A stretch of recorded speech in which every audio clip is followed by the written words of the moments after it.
So do you have a super stretched tire that you don't know how to mount, or it's giving you a difficult time? Here's a tip to do to get them to mount.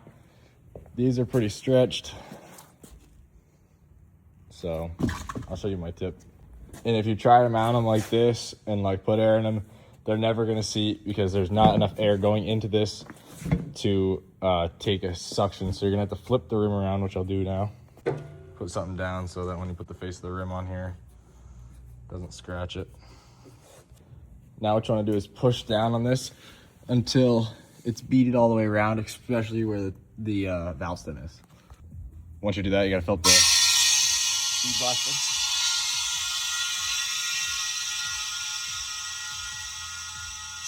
That should be good. And this may take a few tries, so don't give up on the first try if it doesn't work.